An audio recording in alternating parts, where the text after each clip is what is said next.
একটি গ্রাম থেকে দিনের পর দিন স্কুল ছাত্রীরা মিসিং হয়ে যাচ্ছিল। কি হচ্ছিল তাদের সাথে?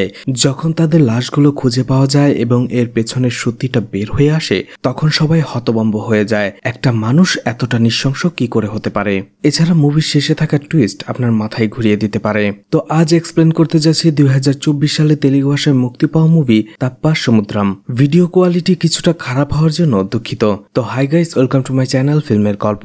এমন নতুন আর অসাধারণ সব মুভি আর ওয়েব সিরিজের এক্সপ্লেনেশন বাংলায় দেখতে চাইলে চ্যানেলটিকে সাবস্ক্রাইব করে রাখতে পারেন।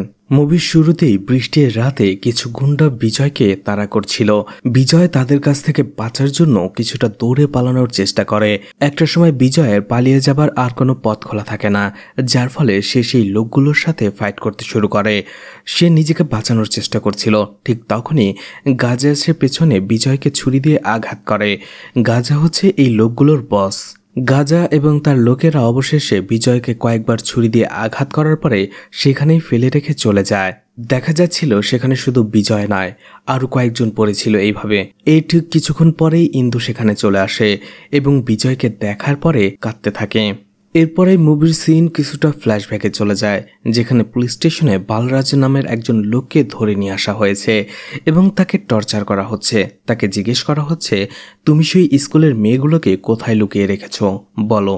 লোকটি বারবার চিৎকার করে বলছিল সে এর কিছুই জানে না।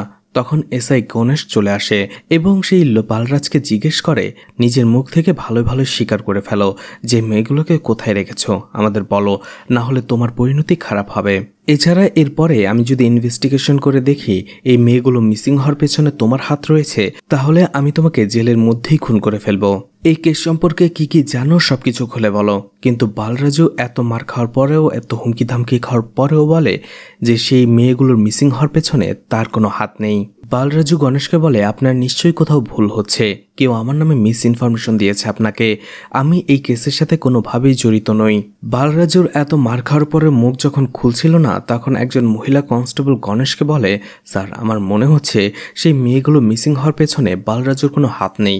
এই বেচারা 50 বছরের একজন লোক, সে কিভাবে স্কুলের সেই মেয়েগুলোকে কিডন্যাপ করবে? তখনই এসআই গণেশ কিছুটা রেগে যায় এবং সেই মহিলা কনস্টেবলকে বলে, আপনি কি পত্রিকা বা নিউজ দেখেন না? কিছুদিন আগেই 60 বছরের একজন বৃদ্ধ 7 বছরের একজন মেয়েকে রেপ করে।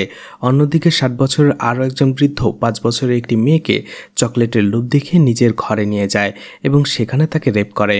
ক্রাইম আর এজ দুইটার মধ্যে কোনো সম্পর্ক নেই। এই সব কিছুই শুধুমাত্র মানসিক সমস্যার একটা কারণ। বালরাজু যে এই ক্রাইমের সাথে সরাসরি যুক্ত সেটা আমিও জানি না, ও শুধুমাত্র আমাদের একজন সাসপেক্ট। ওকে টর্চার করতে থাকো, যদি মুখ খোলার হয় তাহলে খুলে ফেলবে। এরপরে বিজয় এবং তার দুই বন্ধু অজয় এবং প্রভুকে দেখানো হয়। তারা তিনজনই খুব ভালো বন্ধু। বিজয় পেশা একজন অটো ড্রাইভার। অন্যদিকে অজয়ের খুব বাজে একটা অভ্যাস ছিল, সে সবসময় ব্লু ফিল্ম দেখতে পছন্দ করত। অন্যদিকে প্রভু তেমন কোনো কাজই করতো না, সে বিজয়ের টাকায় বসে তার জীবনটা চালিয়ে নিচ্ছিল। সেখানে বিজয় অজয়কে বলতে থাকে, এসব দেখা ভালো নয়, এটা বন্ধ করো।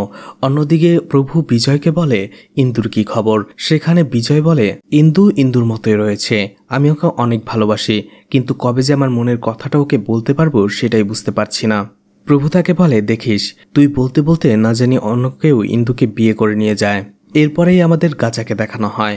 গাজার এই শহরে একটি রাইস মিল রয়েছে, কিন্তু তার এই রাইস মিল বিজনেসের আড়ালে তার একটি কালো ধান্দা রয়েছে। সেই বিজনেসের কোনো একটা কারণে রাঘব নামের একটি লোককে গাজা সেখানে মেরে রেখে দিয়েছিল। আসলে গাজা একজন ড্রাগ স্মাগলার, সে তার রাইস মিলের চালের বস্তার ভেতরে ড্রাগ সাপ্লাই করে। রাঘব যখন গাজার হয়ে এই কাজগুলো করতে নিষেধ করে দেয়, তখনই সে বাধ্য হয়ে রাঘবকে সেখানেই মেরে ফেলে। অন্যদিকে দেখা যায় বিজয় এবং তার দুই বন্ধু তাদের সেই অটো করে এই গ্রামেরই কিছু স্কুল গোয়িং মেয়েদের স্কুলে দিয়ে আসতো। এই গ্রামের বেশিরভাগ মেয়েরাই বিজয়ের অটোতে গেলেও বুজ্জামা নামের একটি মেয়ে ছিল, যাকে তার বাবা স্কুল বাসে পাঠাতো তার সেফটির জন্য। বিজয়ের এই কাজটা করার আরও একটা উদ্দেশ্য ছিল, সেটা হলো ইন্দুকে দেখা। বিজয় অটোটা নিয়ে সেই গ্রামে প্রতিদিন এই স্কুল মেয়েগুলোকে উঠিয়ে আনতে যায়, যাতে সে ইন্দুকে দেখতে পায়।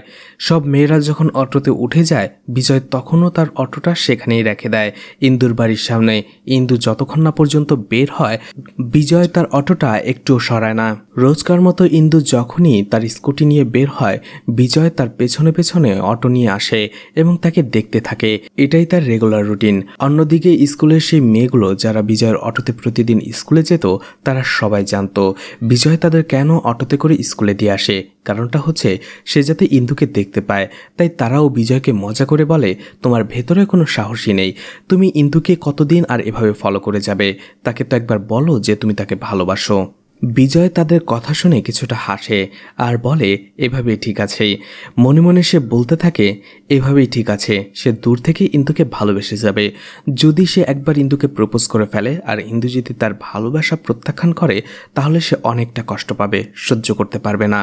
এদিকে রাস্তার ভেতরে পুলিশের একটি চেকপোস্ট থাকে, যেখানে গণেশ এবং তার টিম চেক করছিল গাড়িগুলোকে। তখনই গণেশের চোখ পড়ে বিজয়ের অটোতে, যেখানে কয়েকজন স্কুলের মেয়েরা যাচ্ছিল। তখনই গণেশের সন্দেহ হয় হয়তো স্কুলের সেই সব মেয়েদের মিসিং হওয়ার পেছনে বিজয় এবং তার বন্ধুদেরই হাত রয়েছে। এরপরে রাতের বেলায় বিজয় এবং তার বন্ধুদের একসাথে বসে ড্রিঙ্কস করতে দেখা যায়। সেখানে তারা একসাথে কথা বলছিল, গল্প করছিল। আর সেই গল্পের ছলেই প্রভু এবং অজয় বিজয়কে মোটিভেট করছিল যাতে সে ইন্দুকে প্রপোজ করে। তুমি যদি কখনো ইন্দুকে প্রপোজই না করো, তাহলে তুমি কিভাবে জানবে যে ইন্দু তোমার ব্যাপারে কি ভাবছে? আগে তো একবার প্রপোজ করে দেখো। কিন্তু কোনোভাবেই বিজয় রাজি হচ্ছিল না ইন্দুকে প্রপোজ করার জন্য। তার একটাই ভয়, ইন্দু যদি তাকে প্রত্যাখ্যান করে দেয় তাহলে সে কি করবে। পরদিনই দেখা যায় একজন রিপোর্টার থানায় চলে আসে। সে এসআই গণেশের সাথে কথা বলে। সেই রিপোর্টার গণেশকে জিজ্ঞেস করে, আপনি কোন প্রমাণের ভিত্তিতে বালরাজুকে অ্যারেস্ট করেছেন মেয়েদের মিসিং হওয়ার কেসে? আমি বালরাজুকে ছোটবেলা থেকে চিনি। মেয়েদের মিসিং হওয়ার পেছনে ওর কোনো হাতই থাকতে পারে না। কিন্তু এসআই গণেশ সেই রিপোর্টারকে বলে, আমাদের ইনভেস্টিগেশনে কিছু প্রমাণ আমরা বালরাজুর বিরুদ্ধে পেয়েছি, তাই তাকে আমরা অ্যারেস্ট করেছি। আমরা জানতে পেরেছি বালরাজু মেয়েদের হাতে চুরি পরানোর বাহানায় তাদের হাত টাচ করে, সেটাও ভিন্ন আঙ্গিকে। তখনই রিপোর্টার গণেশকে বলে, আমি বেশ কিছুদিন ধরে মেয়েদের এই মিসিং কেসটা নিয়ে ইনভেস্টিগেশন করে যাচ্ছি। গত 16 বছর ধরে এই শহর থেকে স্কুলের মেয়েরা একের পর এক নিখোঁজ হয়ে যাচ্ছে। আর শেষে যে মেয়েটি নিখোঁজ হয়েছে সেই সময়টা এবং সেই তারিখটাতে বালরাজু তার নিজের গ্রামে ছিল, এখানে ছিলই না। তাহলে সে কিভাবে এই মেয়েদের মিসিং হওয়ার পেছনে থাকতে পারে? এছাড়া সেই রিপোর্টার একটা সিসিটিভি ফুটেজ দেখায় আর তার মোবাইলে একটি ভিডিও দেখায়, কিন্তু সেই ভিডিওটা কিসের সেটা আমাদের দেখানো হয় না। রিপোর্টার সব প্রমাণ দেখানোর পরে গণেশকে বলে, এবার বালরাজুকে ছেড়ে দিন। গণেশের হাতে আর কোনো উপায় ছিল না। বালরাজুর বিরুদ্ধে শেষ মেয়েটার মিসিং হওয়ার কোনো প্রমাণই পাওয়া যায়নি, যার ফলে সে তাকে ছেড়ে দিতে বাধ্য হয়। এর কিছুক্ষণ পরেই থানায় একজন মহিলা চলে আসে এবং এসআই গণেশকে বলে, স্যার, গতকাল রাত থেকেই আমার হাজব্যান্ড বাড়িতে ফিরছে না। আমার হাজব্যান্ডের নাম রাঘব আর সে গাজার রাইস মিলেই কাজ করত। এছাড়া গতকাল যখন সে বাসা থেকে বের হয়েছিল সে বলেছিল গাজার রাইস মিলেই সে যাচ্ছে। সবকিছু শোনার পরে সেই মহিলা কনস্টেবল বলে, এই গাজা তো খুব কুখ্যাত একজন লোক। আমি শুনেছি সে অনেক ধরনের কালো ধান্দা করে, যার মধ্যে একটা হচ্ছে গাঁজা স্মাগলিং। এছাড়া তার এই বিজনেসের মধ্যে কেউ যদি বাধা দেয় তাহলে সে তাকে খুন করে ফেলে, আর নৃশংসভাবে খুন করার পরে তার লাশটা এমন কোথাও রেখে দেয় যাতে সেই লাশগুলো কেউ খুঁজেও পায় না। গণেশ বলে, গাঁজা যত বড়ই খুনি হোক বা ক্রিমিনাল হোক না কেন, আমাদের ভয় পেলে চলবে না।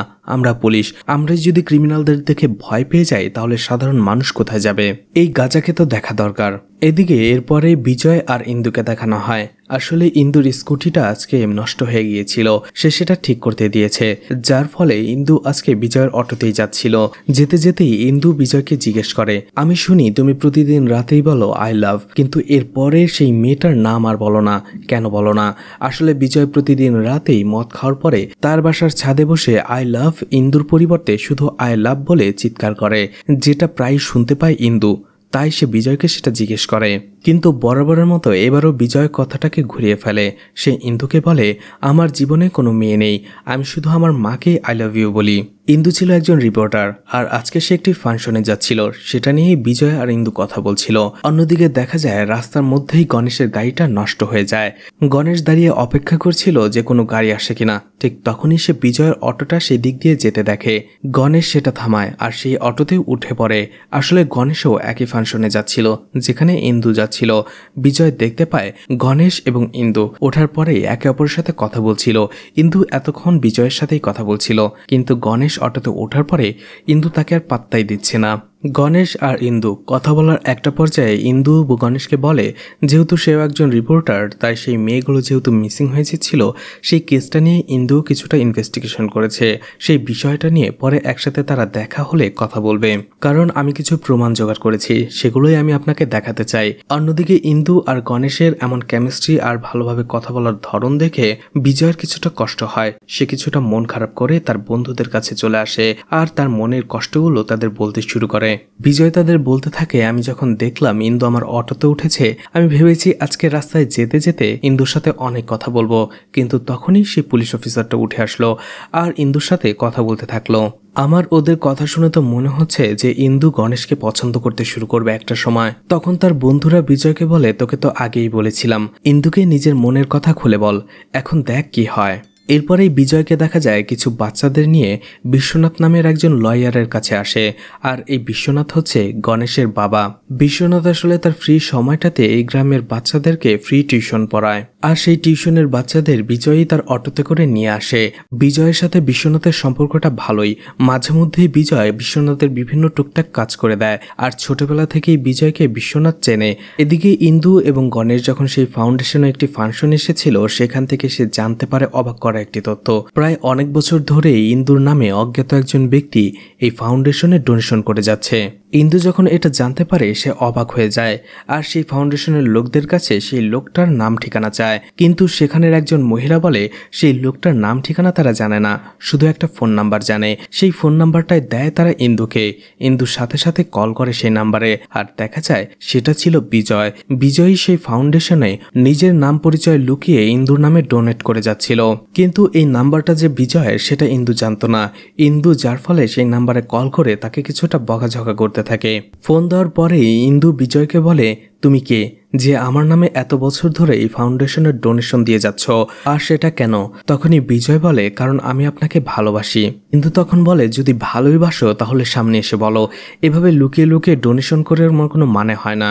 রাতের বেলায় বিজয় যখন তার বন্ধুর সাথে বসে ড্রিঙ্কস করছিল, তার বন্ধু তাকে বলে, আজকে তুমি কেন ইন্দুকে বললে না যে তুমি ডোনেশনটা কেন করতে, আর তুমি আমাদেরকেও বলনি কেন করতে, বলো এখন। তখনই বিজয় বলতে শুরু করে, ছোটবেলায় একটা সময় ইন্দুর একটা অ্যাক্সিডেন্টে তার চোখটা নষ্ট হয়ে গিয়েছিল। আমি ঠিকঠাক সময় তাকে হসপিটালে নিয়ে গিয়েছিলাম এবং তার চিকিৎসা চলছিল। আমি তখনই মন্দিরে এসে মানত করেছিলাম, যদি ইন্দু তার চোখের দৃষ্টি ফিরে পায় তাহলে প্রত্যেক বছর এই ফাউন্ডেশনে আমি ইন্দুর নামে ডোনেশন দিয়ে যাব, কারণ এই ফাউন্ডেশন থেকেই ইন্দুর চোখের সার্জারিটা করা হয়েছিল। তখনই বিজয় বলে, এই জন্যই প্রত্যেক বছরই সে নেত্র ফাউন্ডেশনে সে ডোনেশন করে ইন্দুর নামে। এদিকে দেখতে দেখতে সন্ধ্যা হয়ে গিয়েছিল। বুজাম্মা নামের সেই মেয়েটি স্কুল থেকে বাড়ি ফেরার জন্য অটোর জন্য অপেক্ষা করছিল। রাস্তার আশপাশটা পুরোই খালি ছিল। ঠিক তখনই সেখানে বাইক দিয়ে একটি লোক আসে, আর বুজাম্মাকে সেখানে একা দেখে তার চুলের মুঠি ধরে টানতে শুরু করে। নৃশংসভাবে মেয়েটিকে টেনে হিঁচড়ে নির্জন একটা জায়গায় নিয়ে যায়। সেই নরপিচাস বুজাম্মাকে নির্জন একটি জায়গায় নিয়ে তাকে নির্মমভাবে ধর্ষণ করে এবং তাকে নৃশংসভাবে খুন করে সেখানেই মাটি চাপা দিয়ে রাখে। এই বুজাম্মার বাবাই তার নিরাপত্তার জন্য তাকে স্কুল বাসে করে স্কুলে পাঠাতো, বিজয়ের অটোতে তাকে আসতে দিত না। এর পরের দিন বিজয় যখন স্কুলে মেয়েদের নিয়ে যাওয়ার জন্য আসে, তখনই সে দেখতে পায় বুজাম্মার বাবা মা কান্নাকাটি করছে। বিজয় সেখানে যাওয়ার পরে তাদের জিজ্ঞেস করে কি হয়েছে। বুজাম্মার মা বলে, গতকালকে রাত থেকেই বুজাম্মা বাড়ি ফিরছে না। বুজাম্মার মা আরো বলে, গতকাল রাতে রাস্তার মধ্যে স্কুলের বাসটা নষ্ট হয়ে গিয়েছিল, এই জন্য সেই মেয়েগুলো যার যার মতো বাড়ি ফিরে আসে, কিন্তু বুজাম্মা বাড়ি ফিরে আসেনি। এর 3 দিন পরে অবাক করার মতো আরো একটি ঘটনা ঘটে। বুজাম্মার মা এবং বাবা একটি পুকুরের মধ্যে ঝাঁপ দিয়ে নিজেদের জীবন দিয়ে দেয়, কারণ 3 দিন ধরে যখন তারা বুজাম্মাকে খুঁজে পাচ্ছিল না, তখন তারা বুঝতে পেরেছিল তাদের মেয়ে আর কখনো ফিরবে না। তাদের মেয়ের সাথে এমন কিছু হয়েছে যেটা তারা কখনো কল্পনাও করেনি। তাই নিজেদের একমাত্র মেয়ের এমন পরিণতি দেখার আগেই নিজেরা সুইসাইড করে বসে। বিজয় যখন এটা জানতে পারে তার মনটা খুবই খারাপ হয়ে যায়। বিজয় তাড়াতাড়ি সেই পুকুরের কাছে চলে আসে। দেখা যায় সেখানে আরো অনেক লোকেরাও ছিল। এছাড়া সেখানে এসআই গণেশ এবং তার বাবা বিশ্বনাথ এসেছিল। বিশ্বনাথ কিছুটা রেগে যায় এটা দেখার পরে। সে গণেশকে বলে, এখন এই গ্রামের একমাত্র ভরসা তুমি। এই গ্রামে অনেকদিন থেকেই মেয়েরা একের পর এক নিখোঁজ হয়ে যাচ্ছে। এছাড়া এই ঘটনা শুধু আজকের নয়, তাদের নিজেদের সন্তানকে হারিয়ে অনেক বাবা মাই এর আগেও সুইসাইড করেছে। তুমি যত তাড়াতাড়ি পারো সেই কালপ্রিট, সেই নরপশুকে অ্যারেস্ট করো। আমি চাই না এরপরে এই গ্রামে এমন কোনো ঘটনা আরো ঘটুক। বিশ্বনাথ সেখানে আরো কিছু কথা বলে গণেশকে, যে তার সন্দেহ হচ্ছে এই সব কিছুর পেছনে হয়তোবা সেই গাঁজাই রয়েছে, গাঁজার ব্যবসা করে সে, হয়তোবা মেয়েদেরও ব্যবসা করে। এই সব কিছু শোনার পরে গণেশ রেগে যায়, সাথে সাথে গাড়ি নিয়ে চলে আসে গাজার রাইস মিলে। গাজার লোকেরা পুলিশকে দেখে তাকে সেখান থেকে চলে যেতে বলে। অবশেষে গণেশ এবং সেই লোকগুলোর মধ্যে ফাইট হয়। গণেশ সেই লোকগুলোকে বেধড়ক পেটায়। এরপরেই গাজা সেখানে চলে আসে। গণেশ তার সাথে কথা বলতে থাকে। সে বলে, আমি জানি রাঘবকে তুমি খুন করেছো, এছাড়া তুমি স্মাগলিং করো, এছাড়া এই গ্রামে মিসিং হওয়া মেয়েদের পেছনে তোমারই হাত রয়েছে। আর আমি একটা প্রমাণ যদি কখনো পেয়ে যাই তাহলে সেই দিনটাই হবে তোমার জীবনের শেষ দিন। গাজা কিছুটা রেগে যেয়ে বলে, তোমার যদি টাকা দরকার হয় আমাকে বলো, যদি প্রমোশন দরকার হয় সেটাও বলো, সেটাও করিয়ে দেব, কিন্তু এমন উল্টাপাল্টা অভিযোগ আমার নামে করবে না। তোমাকে ওয়ার্নিং দিয়ে দিলাম, নাহলে তুমি তো জানোই না যে আমি তোমাকে কি কি করতে পারি। গণেশ যাওয়ার সময় গাজাকে 2 দিনের সময় দিয়ে যায় আর বলে, 2 দিনের মধ্যে তুমি তোমার অপরাধ কবুল করে নাও, না হলে 2 দিনের পরেই হবে তোমার শেষ দিন। গণেশ বাড়িতে এসে সেই কেসটা নিয়ে ভাবতে থাকে যে এত বছর ধরে এত মেয়ে নিখোঁজ। গণেশ অনেকদিন ধরে এই কেসটার ইনভেস্টিগেশন করছে, কিন্তু আজ পর্যন্ত একটা ক্লু সে হাতে পায়নি। কিন্তু কিভাবে একজন ক্রিমিনাল এত নিখুঁতভাবে কিভাবে ক্রাইম করতে পারে?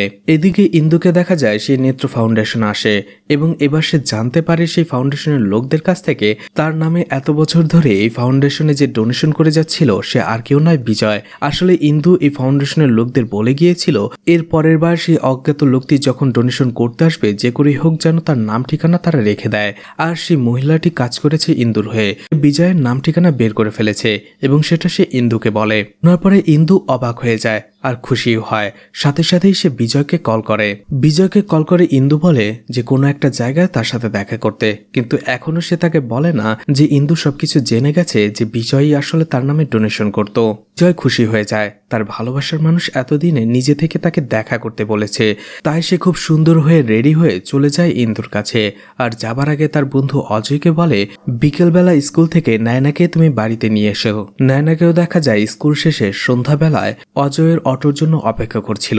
ঠিক সেই সময় বাইকে সেই লোকটি সেখানে চলে আসে আর নায়নাকে উঠিয়ে নিয়ে যায় সেই নির্জন জায়গায়। আর নায়নাকে সেখানে নিয়ে যাওয়ার পরে একই রকম ভাবে তাকে রেপ করে নৃশংসভাবে, আর তারপরে খুন করে আর বরাবরের মতো লাশটা সেখানেই পুঁতে রাখে।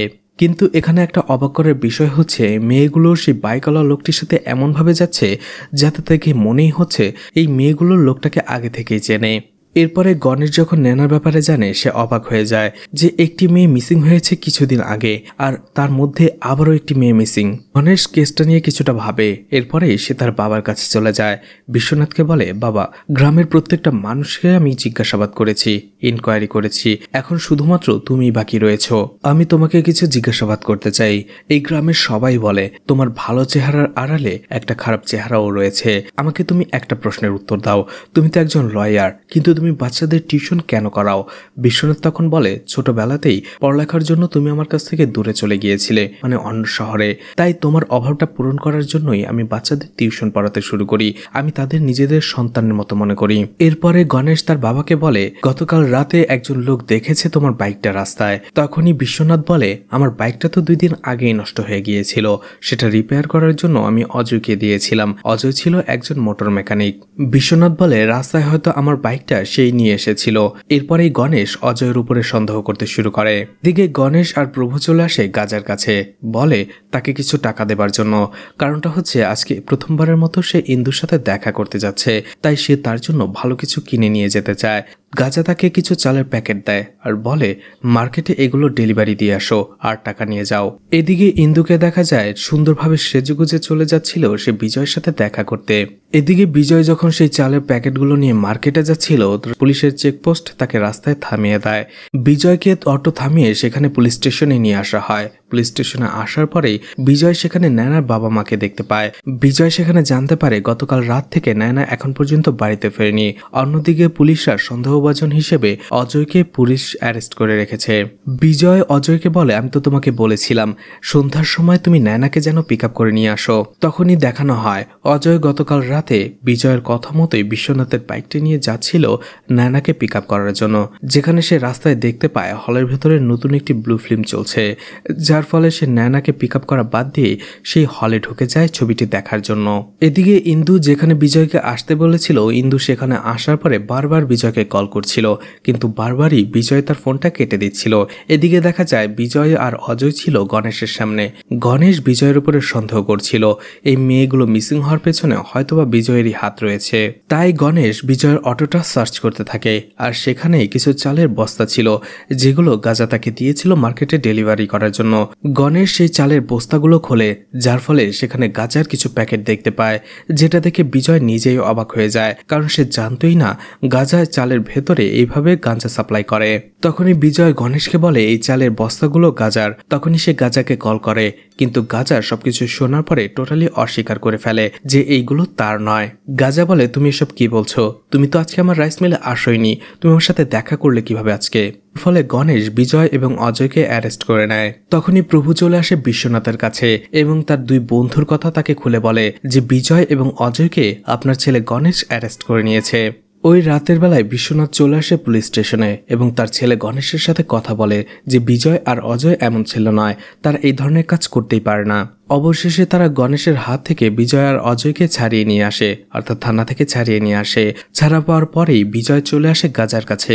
বিজয় গাজাকে সেখানে প্রচন্ড মারতে থাকে যে কেন সে তাকে ধোকা দিল এইভাবে। বিজয় যখন গাজাকে টর্চার করছিল ঠিক তখনই গাজার বাকি লোকেরা চলে আসে এবং পিছন থেকে বিজয়ের মাথায় আঘাত করে, যার ফলে বিজয় সেখানেই অজ্ঞান হয়ে যায়। আর গাজার লোকেরা বিজয়কে একটি রুমের ভেতরে আটকে রাখে। কিছুক্ষণ পরে সেই রুমের ভেতরেই বিজয়ের জ্ঞান ফেরে। সে কিছু একটা কথার শব্দ শুনতে পায়। ঘরের ভেতরে থাকা ছোট ছিদ্র দিয়ে সে দেখতে পায় গাজা কারোর সাথে ফোনে কথা বলছে।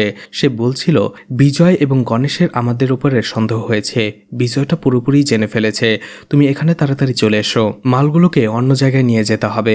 এই সব কিছু শোনার পরে বিজয় সেই রাইস মিল থেকে কোনোভাবে পালিয়ে বের হওয়ার চেষ্টা করে। আর গাজার লোকেরা এটা টের পেয়ে সেখানে তাদের তাড়া করতে শুরু করে। সেই সময়টাতে সেখানে চলে আসে প্রভু এবং অজয়। তারা তিনজন মিলে গাজার লোকদের সাথে ফাইট করতে থাকে, কিন্তু পেরে ওঠে না। একটা সময় গাজার লোকেরা তিনজনকেই সেখানে মেরে ফেলে, যে দৃশ্যটা মুভির শুরুতে দেখানো হয়েছিল। এর কিছুক্ষণ পরেই ইন্দু সেখানে খবর পেয়ে চলে আসে এবং বিজয়ের এই অবস্থা দেখে কাঁদতে শুরু করে। দেখা যায় সেখানে তিনজন মারা যাবার পরে তাদের আত্মাটা সেখান থেকে বের হয়ে আসে। এখানে ছোট্ট একটি কথা বলে রাখি, আত্মা দেখে কেউ মনে করবেন না এটা হরর মুভি। মুভিটা ধৈর্য সহকারে একটু দেখুন, তাহলেই বুঝতে পারবেন। বিজয়ের আত্মা যখন দেখে ইন্দু তার লাশটা ধরে এভাবে কান্নাকাটি করছে, সে নিজেও অনেক কষ্ট পায়। অবশেষে তাদের তিনজনেরই আত্মা কবরস্থানে চলে আসে, কারণ আত্মাদের স্থান তো সেটাই হয়। এরপরে সেখানে কবরস্থানে তারা রাঘবকে দেখতে পায়। রাঘব বলে, আমাকে তো গাজা কবেই মেরে ফেলেছে। তারা অবাক হয়ে যায়। তারা তিনজনই কথা বলতে থাকে সেখানে। ঠিক তখনই সেখানে কিছু মেয়ের কান্নার শব্দ শুনতে পায় তারা। সেই কান্নার শব্দ ফলো করে যখন তারা কিছুটা দূরে যায়, সেখানে তারা বুজাম্মা, নানা সহ আরো কয়েকজন মেয়েকে দেখতে পায়। বিজয় অবাক হয়ে যায়। সে বুঝতে পারে তার মানে বুজাম্মা এবং নায়না অলরেডি মারা গেছে। তখনই বুজাম্মা আর নায়না বলে, আমাদের দুইজনকে খুন করা ব্যক্তি আর কেউ নয়, সেই এসআই গণেশ। গণেশই তার বাবার বাইকটা নিয়ে এসে আমাদের পিক আপ করে এবং নির্জন রাস্তায় নিয়ে যেয়ে আমাদের টর্চার করে, রেপ করে এবং মেরে ফেলে আমাদের লাশটাকে সেখানেই পুঁতে রাখে। এদিকে বিশ্বনাথের বাইকটা যেহেতু সেদিন অজয় নিয়ে গিয়েছিল, তাই গণেশ ভেবেছিল যে এই পুরো দোষটা সে অজয়ের উপরে দিয়ে দেবে। বিজয় এবং তার বন্ধুরা সেখানে একটি আইডি কার্ড খুঁজে পায়, একজন রিপোর্টারের আইডি কার্ড। বুঝতে পেরে যায় যে একেও খুন করে ফেলা হয়েছে। এই রিপোর্টার থানায় এসেছিল গণেশের সাথে দেখা করতে এবং এই কেসের ব্যাপারে গণেশকে কিছু প্রমাণ দেখিয়েছিল। গণেশ সেই রিপোর্টারকেও মেরে ফেলেছে। সবকিছু জানার পরে বিজয় এবং তার বন্ধুরা হতভম্ব হয়ে পড়ে। বিজয় বলে, যে করেই হোক গণেশকে থামাতেই হবে, না হলে সে একের পর এক এভাবে মেয়েদের খুন করেই যাবে। সেখানে একজন বৃদ্ধ লোকের আত্মা ছিল। সে বিজয়কে বলে, আমরা তো শুধুমাত্র আত্মা, আমরা কি বা করতে পারি? আমরা কারোর সাথে কথা বলতে পারি না, কাউকে ছুতেও পারি না। আমাদের হাতে সময় আছে শুধুমাত্র 13 দিন। আমাদেরই যখন শেষক্রিয়া হয়ে যাবে, আমাদের আত্মা এখান থেকে চলে যাবে। আমাদের শুধুমাত্র একজন বিশেষ লোকই সাহায্য করতে পারে, যে বিশেষ নক্ষত্রতে জন্ম হয়েছে, সেই শুধুমাত্র আমাদের কথাটা শুনতে পারবে। কিন্তু জানি না এমন লোককে আমরা কোথায় খুঁজে পাবো ওই 13 দিনে। এরপরে বিজয় এবং তার বন্ধুরা গাজার রাইস মিলে চলে আসে। সেখানে গণেশ এবং গাজা একসাথে বসে কথা বলছিল। সেখান থেকে তারা আরো কিছু গোপন রহস্য জানতে পারে। কিছুদিন আগে গণেশ গাজার রাইস মিলে এসেছিল এবং তাকে ওয়ার্নিং দিয়েছিল, কিন্তু সেটা ছিল মিথ্যে। সেই রিপোর্টার তাকে যে ভিডিওটা দেখিয়েছিল সেদিন থানায়, নয়, সেটা ছিল গাজার বিরুদ্ধে একটা প্রমাণ। গাজা যখন রাঘবকে খুন করার পরে রাঘবের লাশটা গাজার লোকেরা কোথাও নিয়ে পুঁতে রেখে আসছিল, সেটারই ভিডিও ধারণ করেছিল সেই রিপোর্টার। আর গণেশ সেই রিপোর্টারকে মেরে সে ভিডিওটা হাসিল করে নিয়েছিল। সেটাই সে গাজাকে দেখিয়েছিল, বলেছিল এরপর থেকে তুমি যে বিজনেস করোই না কেন সেটার 50% শেয়ার আমাকে দিতে হবে। গাজা বলে যদি না দেয় তাহলে কি করবে? তখনই গণেশ বলে এই গ্রাম থেকে 16 বছর ধরে যতগুলো মেয়ে মিসিং হচ্ছে সেই সবকিছুর পেছনে আমারই হাত রয়েছে। আমি সেই মেয়েদের মারার পরে তোমারই জায়গায় দাফন করে রেখেছি। যদি তুমি বিজনেসের হিস্সা আমাকে দিতে রাজি না হও তাহলে আমি এই কেসটাতে তোমাকেই ফাঁসিয়ে দেব। অবশেষে গাজা বাধ্য হয়ে গণেশের কথায় রাজি হয়ে যায়। এদিকে গণেশের সব প্ল্যানই সাকসেসফুল হয়েছিল। এখন শুধুমাত্র তার একটাই প্ল্যান ছিল, সেটা হলো ইন্দুকে বিয়ে করা। কারণ সেদিন অটোতে কথা বলার পরে ইন্দুকে তার ভালো লেগে যায়, সে ইন্দুকে বিয়ে করতে চায়। এছাড়া তারা যখন একসাথে সেই ফাউন্ডেশনে গিয়েছিল তখন বিজয় এটা জানতে পেরে গিয়েছিল যে কোনো একজন অজ্ঞাত লোক ইন্দুর নামে অনেক বছর ধরে এই ফাউন্ডেশনে ডোনেশন দিয়ে যাচ্ছে। গণেশ ভাবে সে ইন্দুকে বলবে সেই অজ্ঞাত লোকটি সেই যে এতদিন ধরে তার নামে সেই ফাউন্ডেশনে ডোনেশন করে যাচ্ছিল। বিজয় এবং তার বন্ধুরা যখন এটা জানতে পারে একেবারেই অবাক হয়ে যায়। অন্যদিকে ইন্দুকে মন খারাপ করে থাকতে দেখা যায়। সে ভাবতে থাকে বিজয় তাকে এতটা ভালোবাসতো, এতদিন ধরে ভালোবাসতো, কিন্তু বেচারা তাকে একবার ভালোবাসি বলার আগেই মারা গেল। তখনই গণেশ ইন্দুকে কল করে এবং তাকে একটা জায়গায় দেখা করতে বলে। অন্যদিকে বিজয় এবং তার বন্ধুরা যখন জানতে পারে যে ইন্দু অলরেডি বিজয়ের ব্যাপারে জেনে ফেলেছিল তখন তারা বলতে থাকে তাহলে তো এটা ভালোই হলো, অন্তত গণেশ ইন্দুকে ধোকা দিতে পারবে না। এরপরেই গণেশ আর ইন্দু যখন দেখা করে গণেশ তাকে তার মনের কথা বলতেই যাচ্ছিল, এছাড়া সে মিথ্যা কথাটাও বলতে চাচ্ছিল, কিন্তু তার আগে ইন্দু তাকে বলে প্রত্যেক বছর সেই ফাউন্ডেশনে তার নামে যে ডোনেশন করত সে আর কেউ নয় বিজয়। এটা শোনার পরে গণেশ একেবারেই শকড হয়ে যায়, তার পুরো প্ল্যান ভেস্তে যায়। ইন্দু গণেশকে জিজ্ঞেস করে আমাকে এখানে কেন ডেকেছিলে? তখনই গণেশ কথা ঘুরিয়ে ফেলে, বলে আমি তো শুধু এখানে তোমাকে বিজয়ের ফোনটা দেওয়ার জন্য ডাকছিলাম, অর্থাৎ বিজয় যে মারা গেছে ঘটনাস্থল থেকে তার ফোনটা পুলিশ উদ্ধার করেছে, সেটাই গণেশ ইন্দুকে দেয়। ইন্দু দেখতে পায় তার মোবাইলের ওয়ালপেপারটাও ইন্দুরই ছিল, সেটা দেখে সে খুশি হয়ে যায়। সবকিছু যখন বিজয় এবং তার বন্ধুরা আড়াল থেকে দেখছিল তারা বলতে থাকে ইন্দু এত তাড়াতাড়ি সবকিছু কেন বলে দিল। এদিকে বিশ্বনাথ কল করে গণেশকে আর বলে বাবা আমি তোমার বিয়েটা ইন্দুর সাথে ঠিক করে দিয়েছি, তুমি কি রাজি আছো? এটা শোনার পরে গণেশ তো একেবারেই খুশি হয়ে যায়, কারণ এটাই তার প্ল্যান ছিল। এদিকে বিজয় এবং তার বন্ধুরা সেখানে বসে ভাবতে থাকে যে করেই হোক ইন্দুকে সবকিছু খুলে বলতেই হবে যে গণেশ কি ধরনের লোক আর তার হাত থেকে ইন্দুকে রক্ষা করতেই হবে, কিন্তু আমাদের কথাগুলো ইন্দুর কানে পৌঁছাবো কি করে? ঠিক তখনই গণেশ আরো একটি আশা নামের মেয়েকে তার গাড়িতে নিয়ে নির্জন একটি জায়গায় চলে আসে এবং সেখানেও তাকে নির্মমভাবে রেপ করে মেরে ফেলে। আর এই সবকিছু পাশে থেকে দেখছিল বিজয় এবং তার বন্ধুদের আত্মারা, কিন্তু তারা সেখানে আত্মা হতে কিছুই করতে পারে না, যার ফলে ছোট্ট মেয়ে আশা সেখানে ছটফট করতে করতে মারা যায়। মারা যাওয়ার পরে আত্মা হয়ে তাদের সাথে শরিক হয়ে যায়। এই গ্রামে আত্মারাম নামের একজন লোক ছিল যে সবসময় মদ খেত। একদিন রাতে মদ খেয়ে সে কবরস্থানে ঘুমিয়ে পড়েছিল। ঠিক তখনই বিজয় এবং তার বন্ধুদের কথা আত্মারাম শুনতে পেরে যায়, অর্থাৎ আত্মাদের কথা আত্মারাম শুনতে পারত। আর আত্মারামের জন্ম হয়েছিল সেই বিশেষ নক্ষত্রতে। এটা যখন বিজয় বুঝতে পারে তখন সে খুব খুশি হয়ে যায়। সে বলে আমাদের লোককে আমরা খুঁজে পেয়ে গেছি। সেখানে বিজয় এবং তার বন্ধুরা আত্মারামকে বোঝাতে থাকে যে তাদের হয়ে যেন তারা কাজ করে দেয়। বিজয় আত্মারামকে বলে তারা অলরেডি মারা গেছে, তাদের কথা আত্মারাম ছাড়া আর কেউ শুনতে পাবে না। এছাড়া এই গ্রামে একের পর এক যেসব মেয়েরা মিসিং হয়ে যাচ্ছিল তার পেছনে এসআই গণেশ রয়েছে। ইন্দুর সাথে এসআই গণেশের বিয়ে হতে যাচ্ছে, তুমি ইন্দুকে যে সবকিছু খুলে বলো, ওকে বাঁচাও। অবশেষে আত্মারাম রাজি হয়ে যায় বিজয়দের হয়ে কাজ করার জন্য। পরের দিনই সে ইন্দুর কাছে চলে যায়। সেখানে ইন্দুর বাবাও ছিল। আত্মারাম ইন্দুকে বলে তুমি গণেশকে বিয়ে করো না, গণেশই আসল কালপ্রিট যে এই গ্রামের একের পর এক মেয়েদের মিসিং হওয়ার পেছনে রয়েছে। আর এইসব কথা আমাকে বিজয়ের আত্মা বলেছে, কিন্তু কেই বা একজন মদখোর লোকের কথা বিশ্বাস করবে, তাও এমন অদ্ভুত কথা। তাই ইন্দু এবং ইন্দুর বাবাও আত্মারামের কথা বিশ্বাস না করে সেখান থেকে চলে যায়। এদিকে গণেশ এবং তার বাবা মা যখন ইন্দুদের বাড়িতে যাচ্ছিল বিয়ের দিনক্ষণ ঠিক করার জন্য, ঠিক তখনই গণেশের বাড়িতে গ্রামের কিছু লোকেরা চলে আসে। তারা কান্নাকাটি করতে থাকে আর বলে গতকালকে রাতে আশা নামের আরো একটি মেয়ে নিখোঁজ হয়েছে। এতে খুব কষ্ট পায় বিশ্বনাথ। সে গ্রামবাসীদের ওয়াদা করে বসে যতদিন না পর্যন্ত গণেশ এই কেসটার সমাধান করতে পারবে ততদিন গণেশ বিয়ে করবে না। যেদিন গণেশ সেই কালপ্রিটকে ধরতে পারবে সেদিনই আমি আমার ছেলেকে বিয়ে দেব। বিজয় যখন আড়াল থেকে এইসব কথাগুলো শুনছিল, বিজয় এবং তার বন্ধুরা খুশি হয়ে যায়। গণেশ এইসব শুনে প্রচন্ড রেগে যেতে থাকে, কিন্তু তার কিছু করার ছিল না, যার ফলে আবারও এই কেসগুলো নিয়ে সে ভাবতে থাকে যে কাকে এই কেসটাতে ফাঁসানো যায়। আত্মারামকে দেখা যায় গ্রামের প্রত্যেকটা লোকের কাছে বিজয় এবং গণেশের ব্যাপারে একই কথা বলতে থাকে। এদিকে গণেশ গাজার কাছে চলে আসে আর বলে যে করেই হোক আমাকে ইন্দুকে বিয়ে করতেই হবে, তাই সে মেয়ে মিসিং হওয়ার কেসে আমি তোমার 4 জন লোককে ফাঁসিয়ে দেব, এরপরে তাদের ইনকাউন্টার করে দেব, কেসটা ক্লোজ হয়ে যাবে এখানেই। অন্যদিকে গাজাও এই কথাটাই হ্যাঁ বলে দেয়। তাই প্ল্যান অনুযায়ী পরের দিন গণেশ গাজার 4 জন লোককে ইনকাউন্টার করে, মিডিয়ার খবর দেয় এবং সেই জায়গা থেকে একের পর এক লাশ উদ্ধার করে যেখানে গণেশ সেই মেয়েগুলোকে পুঁতে রেখেছিল। এছাড়া সেখানে আরো বলে যে এই 4 জন লোকেরাই গাজার বিজনেসের আড়ালে তাকে না জানিয়ে গাজা স্মাগলিং করছিল। অন্যদিকে বিজয় এবং তার বন্ধুরা এইসব কিছু দেখার পরে খুবই কষ্ট পায়। বিজয় ভাবতে থাকে এখন তো আর কোনো উপায় নেই যেভাবে ইন্দু এবং গণেশের বিয়েটা ঠেকানো যেতে পারে, ছাড়া তার এবং তার বন্ধুদের হাতেও তেমন আর কোনো সময় নেই। সেখানে আত্মারাম চলে আসে।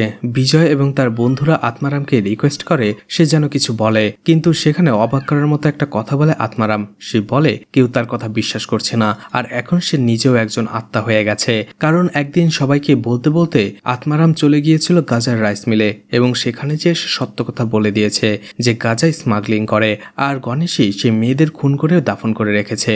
সবকিছু শোনার পরে গণেশ সেখানে আত্মারামকেই খুন করে ফেলে। বিজয় খুবই হতাশ হয়ে পড়ে, তাদের কাছে একমাত্র যে অপশনটা ছিল সেটাও শেষ। এর কয়েকদিন পরেই গণেশ এবং ইন্দুর বিয়ে হয়ে যাচ্ছিল, অন্যদিকে বিজয় এবং তার বন্ধুদের শেষক্রিয়া হচ্ছিল। তাই বিজয় এবং তার বন্ধুদের আত্মা একের পর এক ভ্যানিশ হয়ে যাচ্ছিল, আর অবশেষে বিজয়ের আত্মার সামনেই ইন্দুকে মঙ্গলসূত্র পরিয়ে দেয় গণেশ। তখনই আমাদের দেখানো হয় আত্মার যে ব্যাপারগুলো এতক্ষণ দেখানো হয়েছিল সেই সবকিছু ছিল বিজয়ের শুধুমাত্র একটা স্বপ্ন। বিজয় এখনো অজ্ঞান অবস্থায় সেই গাজার রাইস মিলের বন্দি অবস্থায় পড়েছিল। তখনই বিজয় কোনোভাবে পালিয়ে গিয়ে তার বন্ধু অজয় এবং প্রভুর সাথে দেখা করে এবং তার স্বপ্নের ব্যাপারে সবকিছু খুলে বলে যে গণেশই হচ্ছে আসল কালপ্রিট আর গণেশের সাথে ইন্দুর বিয়ে হয়ে গেছে। প্রভু এবং অজয় বিজয়কে বলে কি বলছে এসব, গণেশ তো কবে মারা গেছে, অর্থাৎ বিজয় অজ্ঞান হয়েছিল কয়েকদিন হয়ে গেছে। তারা বিজয়কে বলে গতকাল রাতে গণেশ এবং গাজার মধ্যে একটা ফাইট হয়েছিল যেখানে গাজা গণেশকে মেরে ফেলেছিল। এছাড়া মেয়েদের কিডন্যাপ করে মেরে ফেলার লোকটাও সেই গাজাই। এছাড়া গাজা যখন ধরা পড়ে যায় তখন পুলিশ তার সহযোগিতায় সেই জায়গায় চলে যায় এবং মেয়েদের লাশ একের পর এক উদ্ধার করতে থাকে। অন্যদিকে বিশ্বনাথ এবং তার ওয়াইফ নিজের ছেলের লাশ দেখে খুবই কষ্ট পেতে থাকে। পরের দিনই বিজয় আর ইন্দু চলে যায় বিশ্বনাথের কাছে। আসলে বিজয় সেই ক্রাইম স্পটে গিয়েছিল এবং সেখানে যে সে বিশ্বনাথের চশমাটা পরে থাকতে দেখেছে সেটাই সে তাকে ফেরত দিতে এসেছে। বিজয় বিশ্বনাথকে বলে স্যার এটা কি? বিশ্বনাথ তখন কিছুটা কান্নাকাটি করতে থাকে। অবশেষে সেদিন আসলে কি হয়েছিল সেটা বলতে থাকে। সেদিন রাতে জেল থেকে ছাড়া পাওয়ার পরে বিজয় যখন গাজার রাইস মিলে চলে গিয়েছিল তার সাথে ঝগড়া করার জন্য, এই খবরটা প্রভু এবং অজয় বিশ্বনাথকে দিয়েছিল, যার ফলে বিশ্বনাথও সেই রাইস মিলে চলে এসেছিল। যখনই বিজয় এবং গাজা একে অপরের সাথে লড়াই করছিল তখন বিজয়ের মাথায় পেছন থেকে কেউ আঘাত করে। সেই লোকটা আর কেউ নয়, গণেশ। বিজয় অজ্ঞান হয়ে যাওয়াতে গাজার রাইস মিলের একটি রুমের ভেতরেই তাকে আটকে রাখা হয়। অন্যদিকে জানালা দিয়ে বিশ্বনাথ এতক্ষণ সবকিছু দেখছিল, সে তার ছেলের আসল চেহারা দেখতে পেয়ে যায়। তখনই বিশ্বনাথ কিছু একটা মনে করতে থাকে। সিন ফ্ল্যাশব্যাকে চলে যায়। গণেশ তখন ছোট ছিল। গণেশ যখন টিনেজ ছিল তখন থেকেই তার ব্লু ফিল্ম দেখার শখটা অনেক বেশি ছিল। পড়াশোনার ফাঁকে বেশিরভাগ সময় লুকিয়ে লুকিয়ে তার রুমের কম্পিউটারে সে ব্লু ফিল্ম দেখত। ব্লু ফিল্ম দেখতে দেখতে গণেশেরও ইচ্ছে হয়ে যায় সেও মেয়েদের সাথে একই রকম কাজ করবে। এই জন্য গণেশ প্রথমবারের মতো ইন্দুর উপরে হামলা করেছিল তাকে রেপ করার জন্য। আর সেই ধস্তাধস্তিতে একটা সময় ইন্দুর মাথায় আঘাত পায়, যার ফলে তার চোখের দৃষ্টি নষ্ট হয়ে যায়। আর ইন্দু অজ্ঞান হয়ে যাওয়াতে গণেশ সেদিন ভয় পেয়ে ইন্দুকে রেখে সেখান থেকে চলে গিয়েছিল। আর ঠিক সেই সময় বিজয় সেখানে চলে এসেছিল আর ঠিক সময়ে ইন্দুকে হসপিটালে নিয়ে যায়, যার ফলে ভালো করে চিকিৎসা করার ফলে ইন্দুর চোখের দৃষ্টি ফিরে আসে। কিন্তু গণেশ সেদিনই থেমে থাকেনি, তার ক্রাইম সে করেই যাচ্ছিল। আবারও গণেশ একদিন সুযোগ পেয়ে আরো একটি স্কুলের মেয়েকে কিডন্যাপ করে বসে এবং তাকে রেপ করে। শুধু এতটুকুই নয়, টিনেজ বয়সে সেই গণেশই সেই মেয়েটিকে রেপ করার পরে খুন করে কোনো একটা জায়গায় তাকে দাফন করে দেয়। বিশ্বনাথ একদিন গণেশকে তার কম্পিউটারে ব্লু ফিল্ম দেখতে দেখে ফেলে, কিন্তু বিশ্বনাথ তখন গণেশকে কিছুই বলে না। বিশ্বনাথ পরে গণেশকে আড়ালে ডেকে নিয়ে যেয়ে তার সাথে শান্তভাবে কথা বলে আর বলে, তুমি যে বয়সটা পার করছো এই বয়সে তোমার ফিলিংস আসা স্বাভাবিক, কিন্তু সেই ফিলিংসটাকে তোমাকে কন্ট্রোল করতে হবে, আর সেটা যাতে কোনো খারাপ অভ্যাসে পরিণত না হয় সেটা তোমাকে খেয়াল রাখতে হবে। বিশ্বনাথ বুঝতে পারে গণেশ বাড়ি থেকে অবসর সময়ে এই কাজগুলো করে, তাই তাকে বিজি রাখার জন্য অন্য শহরে বোর্ডিং স্কুলে পাঠিয়ে দেয়, যাতে সে সবসময় ব্যস্ত থাকে আর এসব করার সময় না পায়। সেই দিন গাজার রাইস মিল থেকে সবকিছু শোনার পরে, অর্থাৎ গণেশের আসল চেহারা জানার পরে বিশ্বনাথ বাড়িতে চলে এসেছিল এবং তার স্ত্রীকে সব কথা আগেই খুলে বলে ফেলেছিল, যার ফলে নিজের সন্তানের এমন রূপ দেখার পরে দুজনেই খুব কষ্ট পেয়েছিল। এরপরে গণেশ যখন গাজার রাইস মিল থেকে বাড়ি ফিরে আসে এবং একসাথে খাবার খেতে বসে তারা, তখনই সেখানে একটি পবিত্র গ্রন্থ এনে গণেশকে হাত রেখে বলতে বলা হয় যে মেয়েগুলোকে খুন করেছে তার পেছনে তার হাত নেই। কিন্তু গণেশ সেই পবিত্র গ্রন্থ ধরেও মিথ্যা বলতে থাকে। সে বলে সে একজন পুলিশ অফিসার, সে ক্রাইম করতেই পারে না। তখনই গণেশ বুঝতে পারে তার গলায় জ্বালাপোড়া করছিল। তখনই তার মা গণেশের সামনে বিষের সেই বোতলটা রাখে। আসলে খাবারের সাথে গণেশের মা আগেই তাকে বিষ খাইয়ে দিয়েছিল, সেখানে সে নিঃশ্বাস নিতে পারছিল না। ঠিক তখনই গণেশের বাবা বিশ্বনাথ গণেশের গলার মধ্যে ছুরি চালিয়ে দেয়। গণেশ সেখানে নিজের বাবা মার চোখের সামনেই ছটফট করে মারা যায়। এরপরেই বিশ্বনাথ গণেশের লাশটাকে সেই জায়গায় দাফন করে যেখানে গণেশ এতদিন সেই সব মেয়েগুলোকে খুন করার পরে দাফন করত। এছাড়া গণেশের মোবাইলে গাজার বিরুদ্ধে যে প্রমাণটা ছিল রাঘবকে খুন করার এবং তার পুঁতে রাখার প্রমাণটা, সেই প্রমাণটাই সে পুলিশকে দেখায় এবং পুরো দোষটাই গাজার উপরে দিয়ে দেয়। বিশ্বনাথ বিজয়কে বলে, যদি লোকেরা জানতে পেরে যায় যে আমার ছেলে গণেশই আসল কালপ্রিট, তাহলে সাধারণ মানুষের ন্যায়ের উপর থেকে বিশ্বাসটা উঠে যাবে, পুলিশের উপর থেকে বিশ্বাস উঠে যাবে, আর আমি সেটা চাইনি। একজন অসৎ পুলিশ অফিসারের জন্য গোটা পুলিশ ফোর্সকে আমি অপমানিত করতে চাইনি, আর এই জন্যই গণেশকে আমি মেরে ওকে অমর করে দিয়েছি। আর গণেশ মরে যাওয়ার সাথে সাথে এই সত্যটাও লুকিয়ে গেছে, কেউ কখনো জানতে পারবে না। আর আমি আশা করব তোমরা আমার কথা রাখবে, এই কথাটা কাউকে বলবে না। বিজয় এবং ইন্দু তাকে কথা দেয়। অন্যদিকে সেই প্রমাণের ভিত্তিতে গাজাকে অ্যারেস্ট করা হয়। অন্যদিকে বিজয় আর ইন্দুর বিয়ে হয়ে যায়, আর এখানে এই মুভিটা শেষ হয়ে যায়। আসলে পাপী যতই চালাক হোক না কেন, পাপ করার পরে সেটার শাস্তি তাকে কোনো না কোনোভাবে ভোগ করতেই হবে, কারণ পাপ কাউকে কখনো ছেড়ে কথা বলে না। তো মুভিটি আপনাদের কেমন লেগেছে কমেন্ট করে জানাতে পারেন। ভিডিওটি ভালো লাগলে লাইক কমেন্ট শেয়ার করে পাশে থাকতে পারেন। এছাড়া ভিডিওটি ভালো লাগলে চ্যানেলটিকে সাবস্ক্রাইব করে রাখতে পারেন। নতুন ভিডিওর নোটিফিকেশন পেতে চাইলে বেল বাটনটি অন করে রাখতে পারেন। এছাড়া যে কোনো প্রয়োজনে কন্ট্যাক্ট করতে চাইলে ফেসবুক পেজ অথবা ইনস্টাগ্রাম আইডি থেকে কন্ট্যাক্ট করতে পারেন। ফেসবুক পেজ এবং ইনস্টাগ্রাম আইডির লিঙ্ক ভিডিও ডেসক্রিপশনে পেয়ে যাবেন। ফেসবুক পেজটি ফলো দিয়ে রাখতে পারেন। ভিডিওটি এতক্ষণ ধৈর্য ধরে দেখার জন্য ধন্যবাদ। পুরো ভিডিওতে কোথাও ভুল হলে ক্ষমা সুন্দর দৃষ্টিতে দেখবেন আশা করি।